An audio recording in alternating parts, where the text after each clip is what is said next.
This is the ROS Developers Podcast, episode 89.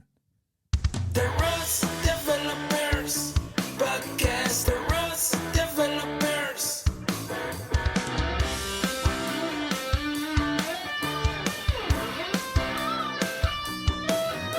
The ROS Developers Podcast, the ROS Developers Podcast. Oh no, I was confused. Hey, hello ROS developers, and welcome to the ROS Developers Podcast, the podcast that give you insights from the experts about how to program your robots with ROS. This is Ricardo from The Construct, and today we are starting a very special series of podcast episodes, that are going to be around about how to build your own robotics startup. So this episode is dedicated to all of you that are thinking about creating your own startup, but not any startup, not an app startup, let's say, but a startup that is about robotics, either about hardware, either about software, whatever, but everything related to robotics. Great. And then in this podcast, so we are going to explain how to create that startup step by step. And for that, what we are going to learn is, for example, how to select your co-founders, your team, how to look for investors, how to test your ideas. Also, how to get customers. That's very important. How to reach your market and how to build even your product. And everything is starting from zero. It's going to be very, very interesting. And it's going to cover all the steps about how to build a successful startup. And in my case, so my name is Ricardo Tellez. I am the CEO and co-founder of The Construct Startup.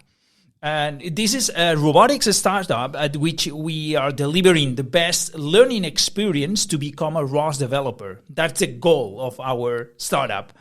And basically, it's about teaching how to program robots with ROS.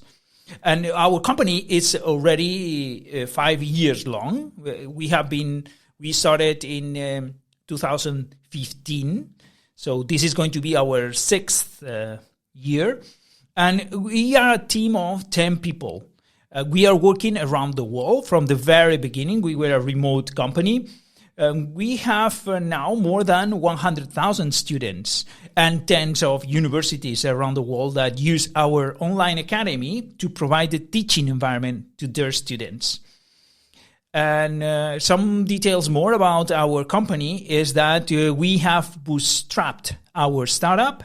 So that means that we haven't had any investors into creating our company. But we also tried, at some point in time, we tried to get some investors. And for several reasons, we didn't get it. We didn't want to get them at the end. And I will explain that in further episodes. But basically, so in my case, from my side as a CEO, I had to learn everything related to that. I had to go to many places to meet investors, do the interviews, the presentations, and so on. And why I'm explaining all that about our company? Okay, so I'm explaining all that just to let you know that I have some experience on building a startup, and actually it's a successful startup, ours. We are not millionaires. Sorry for that. Not yet. But so far we are not, but we have reached break-even several years ago already. And that's how we move. So we move on a break-even point, and then we are increasing team, increasing everything. And that's the way that we are working. So I'm explaining you all that because this is just to show you that I have experience on building and creating a startup that is based on robotics, even is more on the side of the software, but also that we are generating profits enough to pay the whole team, all the cost and everything that is around our company. So with all that experience, I'm going to teach you how you can build your own startup. And you can take this as an advice, and if whatever you consider it's not correct or you don't like it or whatever, just discard it. That's okay. Then we are going to go in this series of episodes through the process of creating another startup. So in this podcast series, I will be creating another startup just by showing you how to do it, starting from the ideas, then creating the product and doing all the steps. So we are going to be doing those steps. If you want together, you can be applying those steps also as I apply for this new startup. And what else? Let me check my notes here. So that's it. So first thing that I would like to start is discussing why startups fail. It is very common that startups fail. And it's even more common that robotics startups fail. And there are several reasons why robotics startups fail. And I will add a few links here on the podcast show notes where there are some posts that analyze this situation, why. But I would like to mention one of the most common reasons for robotics startup failing is the fact that, we are engineers and we are engineers, we create the startups because we want to create robotics products. That's why we started becoming roboticists in the first place. But the problem is that we fall in love of our robotics ideas. And those robotics ideas, there is no market enough. So people doesn't want to buy that enough. Yeah, maybe you can sell a few robots, but that's not enough for maintaining a business, especially a business that has to create robots. Then the usual path is that we look for investors. So we want to keep this startup alive. We are not able to sell as much as we would like. And then we look for investors. If we are happy, and so we are lucky, then we have an investor. And then by doing this, what we are basically buying is more time. Then we have more time, and because of that money. But at the end, so the situation is what it is that we have created a product that nobody wants to buy, or not enough people wants to buy, rather because it's very expensive, or more common reason is because it actually doesn't solve a real problem in the life. So it's a product that, it's a robot that we are very interested as engineers, but is not interested enough for the market, for the people who has to put their money on it. We often forget that the goal of the startup must always be to create a business, not just to create a robotics product. And yes, okay, the business, it must be about robots, but this business has to solve a real life problem. Having something that is cool, that doesn't matter. It can matter to us as engineers, and we are a few that we like those things very much, and we'll be happy to pay for that, but that's not enough. So at the end, in order to have a robotics startup that succeeds, what matters more is the business, because otherwise we run out of money and then we die. Examples. Let me give you a few examples of this happening. For example, the Jibo robot. It's a famous failure. Or the Cosmo robot. We actually bought one Cosmo robot here in the construct in order to Rossify it and put Ross on top of that robot, so we can do cool experiments with that robot because the robot was super cool. The Cosmo robot, it was very, very nice. It actually looked like a Disney character, and search for it. I will put some links also here on the show notes so you can see how it looks like. But the expressions of that robot were amazing for the small size and all the things that it could do.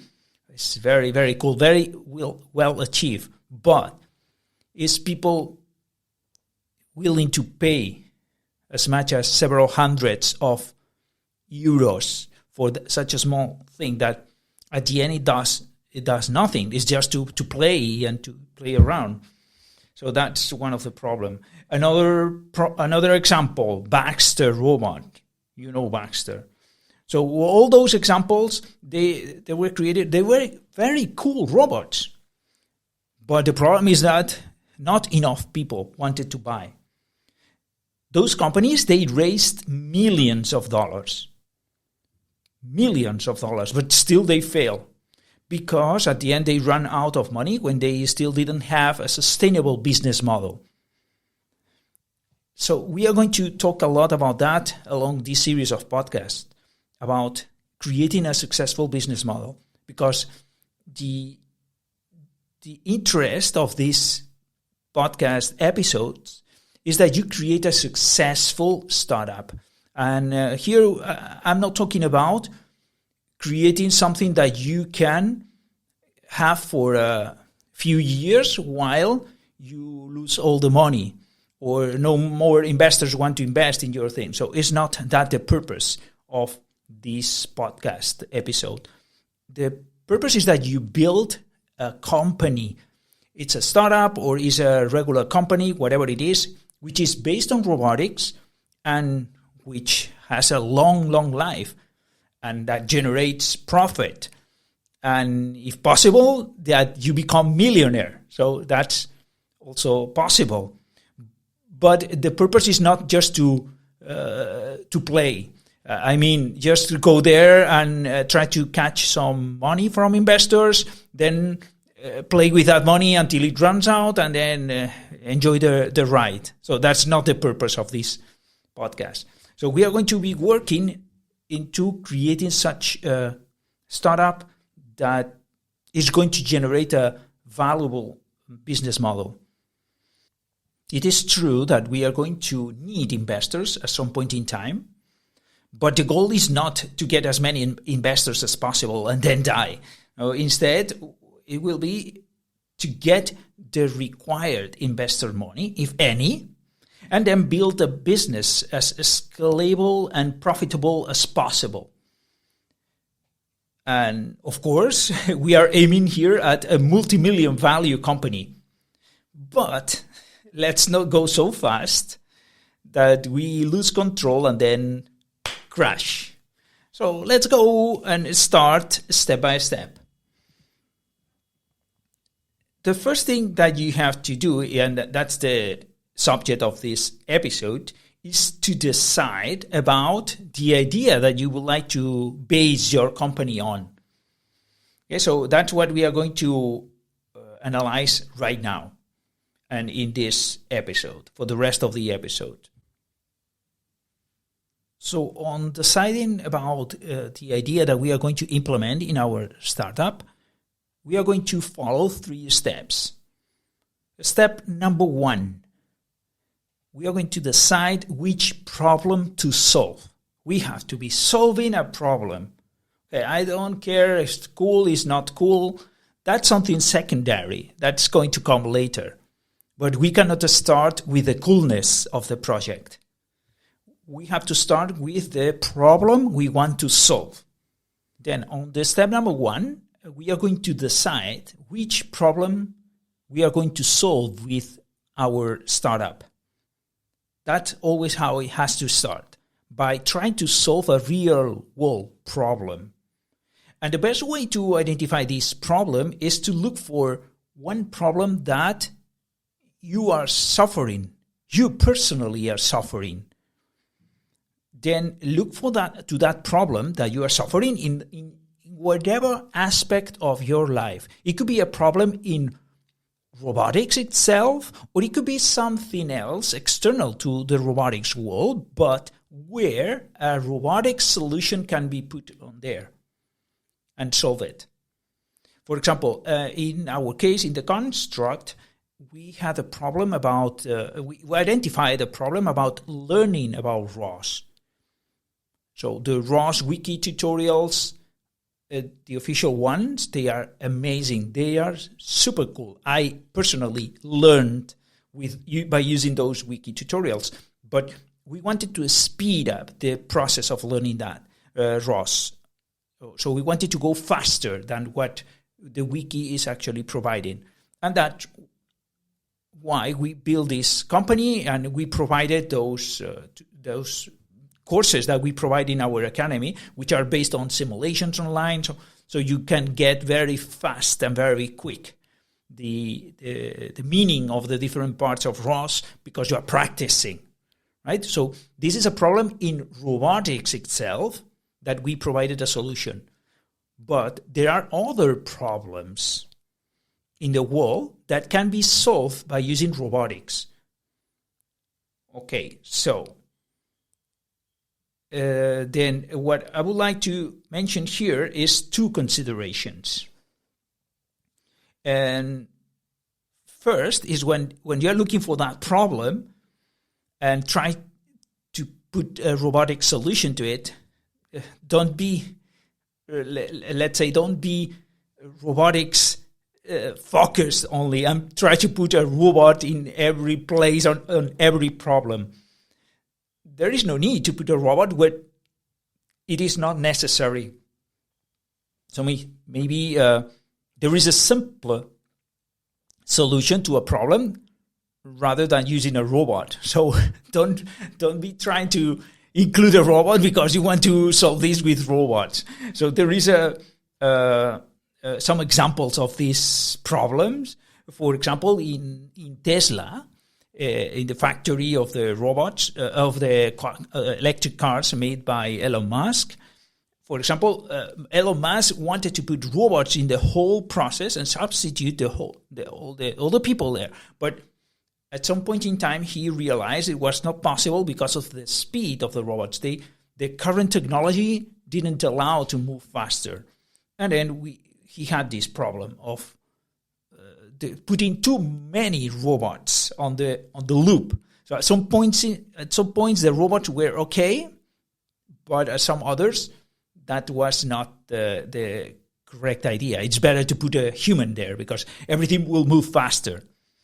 And another example, for example, that they have here is this company called Bossa Nova, who had an agreement with Walmart. And just a couple of months ago, they have canceled this contract and canceled completely the project. It was about putting robots moving around the shelves and doing the inventory and identifying when things are missing, things are on the incorrect place, and all this type of inventory.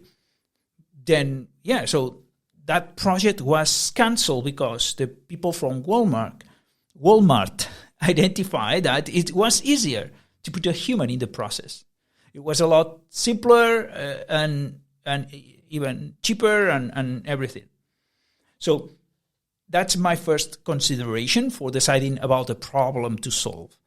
Don't try to put robots where they are not needed. Then, on the second consideration is that don't hype. Don't hype. Don't promise things that are very cool and they are not possible.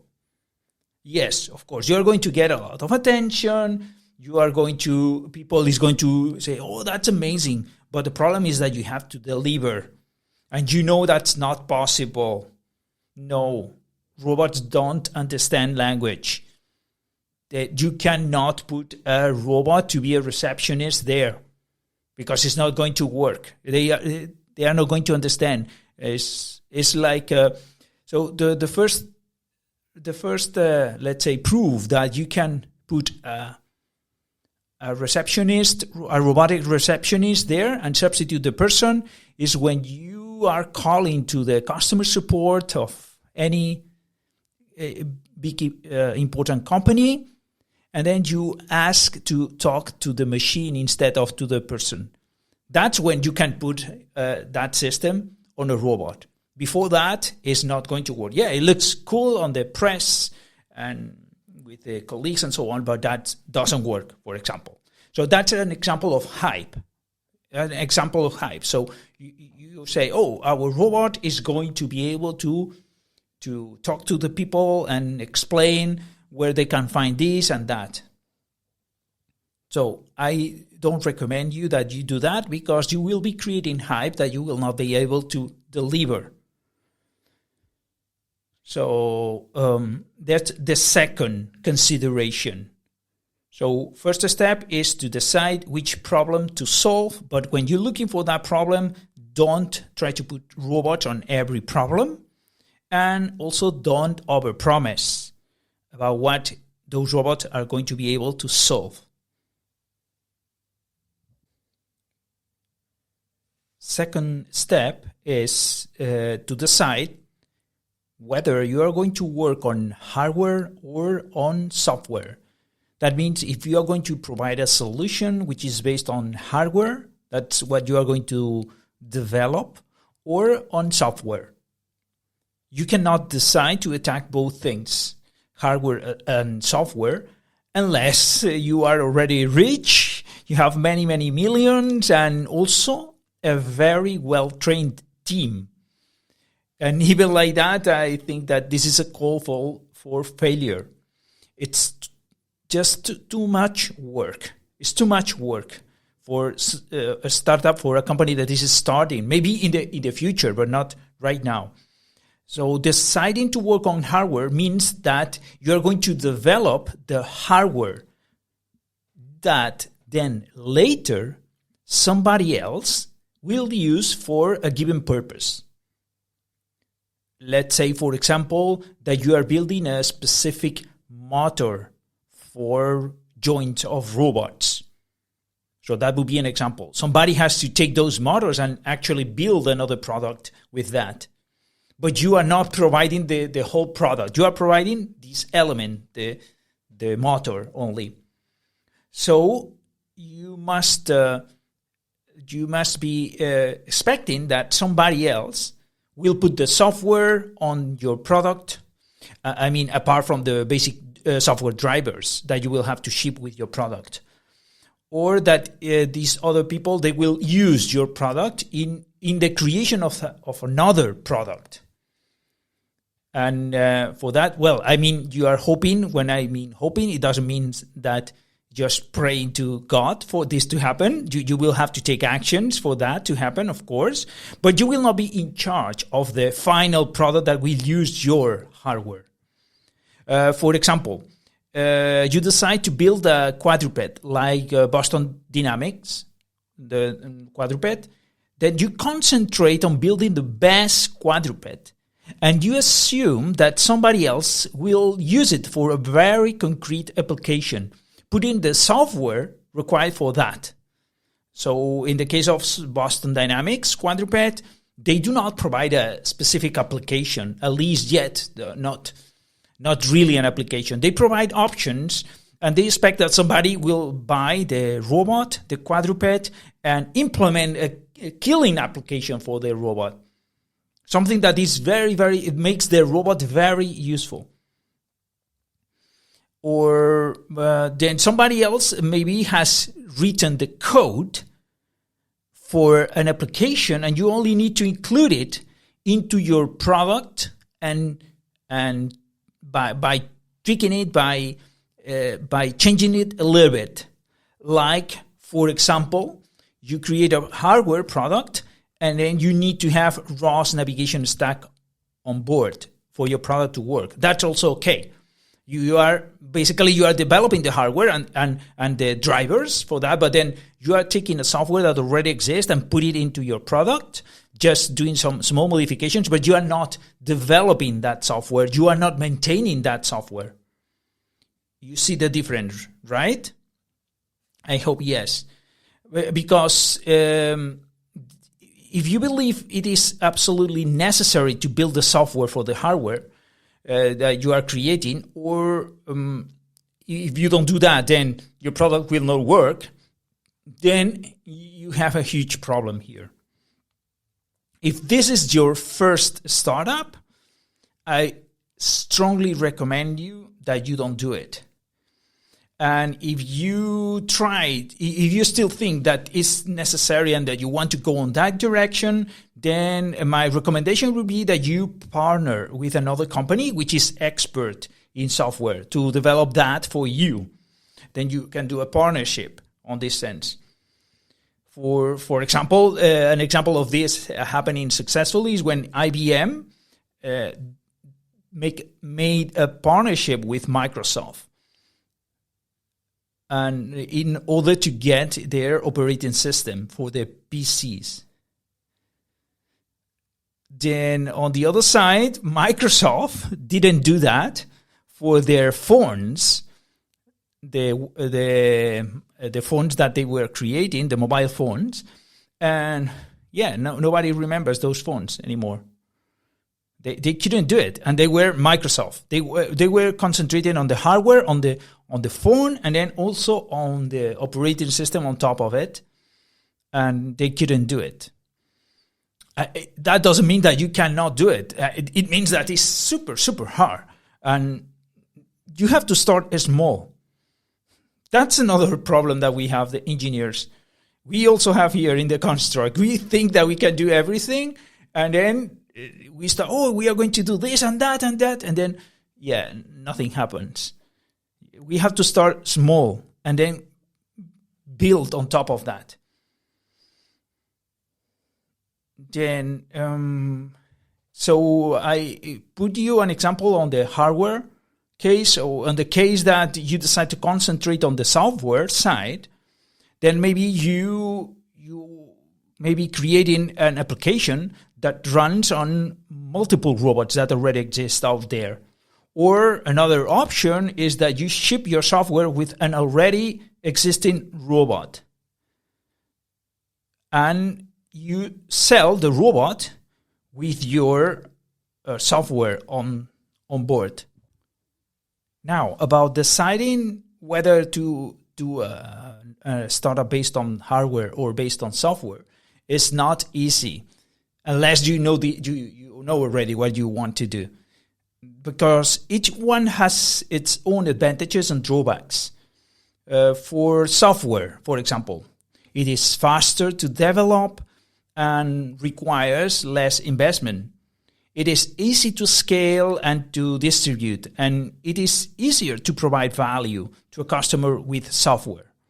On the other hand, almost nobody wants to pay for software. That's the ugly truth. Everybody wants software applications for free. They see the value, but they consider it should be free. Yeah, so that's the world that we are in.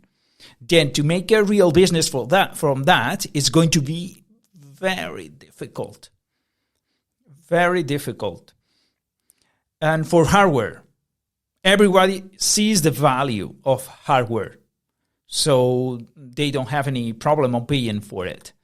However, the robotic product has to provide a real value. So it has to solve something. If it is just something that, more or less, or, it's nice, but most of the times I do prefer to put it aside and do it myself, then it's not going to work. This is not going to work. Also, on the line of drawbacks, developing for hardware requires a lot of money, and it's very slow to develop for hardware. It takes a long time to do every cycle. In case that you do some mistake, then you only may notice weeks after you have done and printed and built, and then you have to go back again and go along all those weeks again. So it's harder to develop hardware. Okay. Then, as an example of the difference of perception of the public from software to hardware, I want to share you my experience selling online courses, which is very similar to selling software. We got calls from people that indicate that they have bought this robot of 10,000 euros and would like to learn to program it. However, when we explain to them that the courses are 39 euros, they prefer not to do it. They are willing to pay for the hardware $10,000, or in this case, euros, but they think that 39 for the lesson is too much. So that's the crazy world that we are living. And this should affect your decision for what to do and in order to make your startup.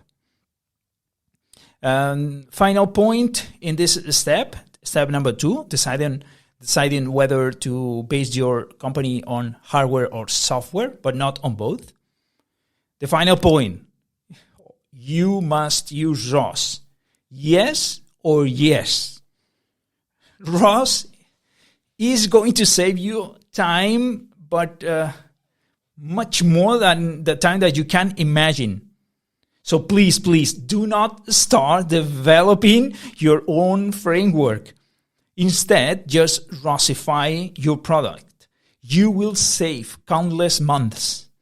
Really. And maybe you are thinking, but I don't know ROS. I can hear that from the back of the room. If that's the case, then just go quickly to the Robotics Academy and learn it. Yes, our academy, yes. We have the fastest method to learn ROS, including how to ROSify a robot. You have to go and learn ROS right now because it's going to be one of the best investments in time for your company. Please, do not try to build your own framework. It's not going to work. It's too much work. You remember Jibo I mentioned? Or do you remember Cosmo? Both of them, they invented their own framework. They didn't use one that is existing. They invented. So you know how they ended. And even Baxter was using its own framework. Even if they afterwards provide some ROS packages and so on, that was a second thing. It was a later. But originally it was built with their own framework. You know how all of them ended. Okay, so that's all for step number 2. Then step number 3. Now that you are starting, you have to narrow the solution as much as possible. Now that you have your idea, you need to reduce the scope. If you are like any passionate engineer, you will be already thinking about all the marvelous things that your robotic product will do. And we'll do this, and then we'll do that, and then we'll be able to this, and then that. Yes, yeah, okay. You need to cut them by 90%. So all that you have been thinking, you have to cut it by 90%. And I think that this is too much even. But just leave the essential 10%. At this point of your startup, you need to think on the very, very core of your application. And the reason is that you need to validate your idea as soon as possible. To validate your idea means to test that somebody is really willing to pay for your product. And then the only way to do that, to achieve that, is to put your product on the market as soon as possible and convince some people to buy it. Nothing more. That's it. You need to achieve that. And I mean that they give you money, not say that they would be willing to give you money. Okay, saying doesn't mean anything. Means zero. Really. No, but that's an idea. No, it's zero. People say whatever. So that's not a proof of anything. The only proof is when you have their money in your pocket. That's a proof that you are producing, you are doing something that has value for other people. Then, in order to figure out if what you are doing has some value, you need to move fast. Very, very fast. Why? Because otherwise you will be spending all your current money before you have something to sell. So the idea is that you create like a very reduced version of the product that you would like to create that provides the essential core functionality, and see if somebody is willing to pay for that. Based on that, if it is correct, we'll inspect this more in the future episodes, this, how to do that and how to test it. This is just for helping you narrow your idea and understand why you need to do that. So narrow the idea to the very, very core. And the one that is, so you have to implement something that is showing just the basics of the functionality that you want to have. And when you have this narrow, when you have decided, okay, we are going to present only this in the first version of the product, then that is what you will build in order to show to the public and then get their reaction to see if they are willing to pay. So the 3 steps, let me repeat them. First one is to decide which problem to solve without trying to put robots where they are not needed and doing hype. Then second step is to decide either you are going to be working on producing a hardware solution or software solution. And then third step is that you are going to narrow that solution as much as possible. I know that those 3 steps were not what you wanted to hear, because if you are like us, your idea is to build a master robot that will understand the human language under a lot of traffic noise, grasp anything from any place, and clean the whole house while it is moving the furniture. Yes, that's the dream of every roboticist. And I don't mean that you cannot do that in the future. But now you need to start small. So please cut, and then cut more. Cut your idea until you leave the bare bone. And that's what you are going to start. So as an example, let me tell you here an example for our startup idea. So the startup that we are going to build. So first, let's go and let's apply those steps. Let's decide that for the startup that we are going to build we are going to be building along this podcast series. Then the first one is decide which problem to solve. Then in this case, I would say that I have to solve a problem that I'm suffering. So one problem, okay? I love coffee, but I hate waiting on the queue for my coffee when I go to Starbucks or any other similar place. Then especially I hate it when I decided to stay on the table of the coffee shop.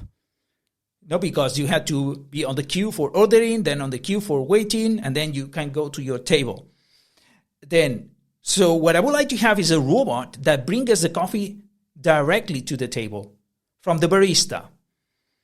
And the idea of this startup is that we can order the coffee from the table itself by using a web app, like scanning a QR code on your phone, and then you can send the command from your table, and then you can be reading, talking to your friends, or doing whatever you wanted to do on the table, while you don't have to be waiting for your coffee because it's going to come.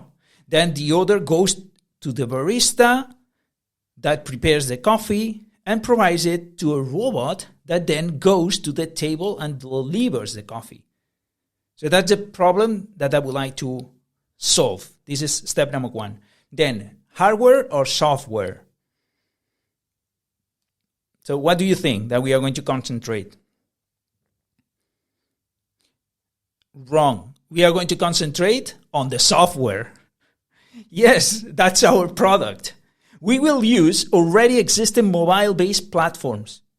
We are not going to develop the hardware. We are going to buy some hardware that already exists and then provide to that hardware the software that is required to guide the robot and do those behaviors about going to the table and receiving the command, the order from the table and so on. We mainly need to build some covers just to provide our own look to the robot. So we buy this mobile base that is already running and working, and if possible, running on ROS already, so we don't even have to ROSify. And then we put some covers to do the things that we would like to look the way that we would like it to look for us, to provide something different. And then the rest we will dedicate to configure the ROS packages necessary for that, and then provide some usage interface for the barista and the coffee shop customers also. Okay, so we are on software, even if we are going to buy the pieces that already exist. Then narrow the problem. So let me narrow this problem. How do we narrow the problem? What do I mean by narrowing the problem? Is it what is going to do is only going to move in a specific path? No, I don't mean that. But let me show you the things that we are cutting from the first version of this robot.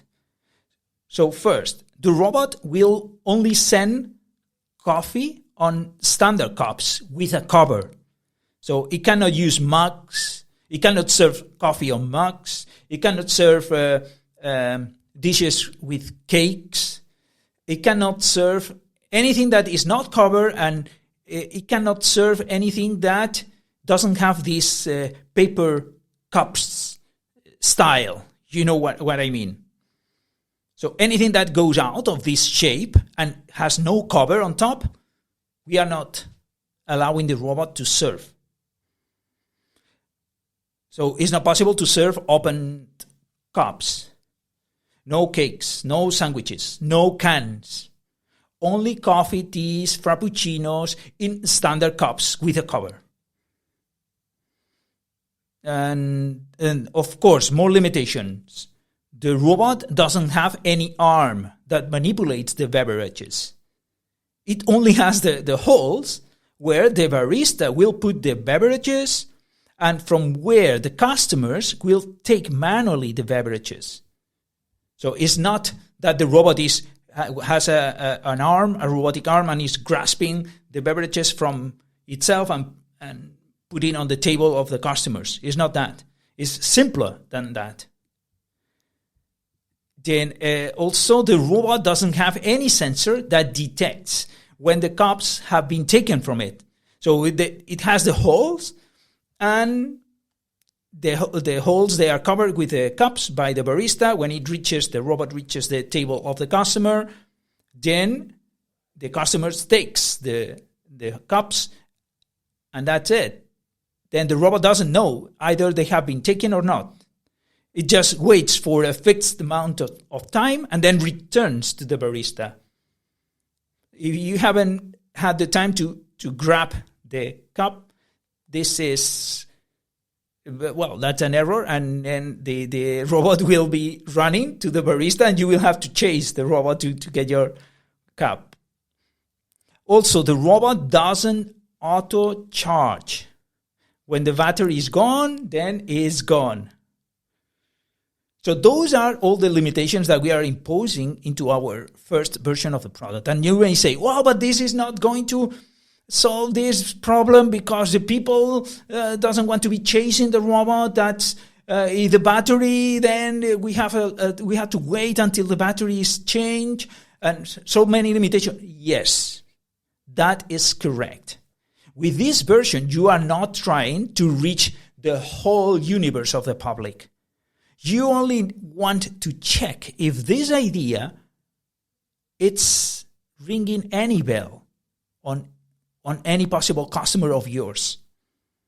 If you can find, with this simple solution, if you can find any customer, any person that would like to pay you for having this kind of robot, if you find this, then that means that you are on the good, in the good way, on the good road. And then you can iterate and make it better and so on and so on. But you cannot attack all those things on the first trial because you will die. You will die. You need to decide if this is a good idea or not as soon as possible. And without spending all the money that you have. Remember, you have still some more iterations to do, some engineers to pay, some people to help you on different things, and that's money. So the faster that you achieve that point of checking if that's a good idea or not, then the better for you because you will have more money left. Well, so then I think that it's all for this episode. As you will see in following episodes, this business is just a point of departure of the startup. And that doesn't mean that we will end with a company building those robots. That's not. Most likely is not. This means that we are going to try this business of this robot for coffee and see how it works. Then, based on the feedback that we get from our clients, I mean the people who buy the robots, then we'll quickly adapt our product to new ways. If we see that it doesn't work, maybe people doesn't want a robot doing this, but maybe they do prefer to have this robot cleaning, moving around and having everything clean, or taking pictures to the people that is on the table and posting directly on Instagram. I don't know. These are things that we'll have to iterate over them based on the feedback that we get from the customers. And that's the process of building a startup. And we are applying the method that is called the lean startup. So that's what we are going to be applying in this series of podcasts. Then don't get too attached to your original startup idea because it is, I would say, 80% sure that it will change along the process before you have a profitable product or a profitable startup company. But all that is the subject for another episode. So we are going to stop here. Then that's the first episode of this series. Let me know if you like this kind of podcast or if you still prefer that we continue with our interviews to experts that we are continuing. I mean, this type of episode is going to be published only once per month. And the rest of the weeks, we are going to continue interviewing very important people in the ROS world that can give you advices about how to develop better with ROS. Then please send us an email and tell us if you like this kind of episode or don't. If you don't like it, that's also okay. Please let us know. You can send us an email to info@theconstructsim.com. And also you can find contact details on the show notes of this episode. Then with anything else to say, see you on the next episode with a new lesson from the experts. And until then, keep pushing your ROS learning.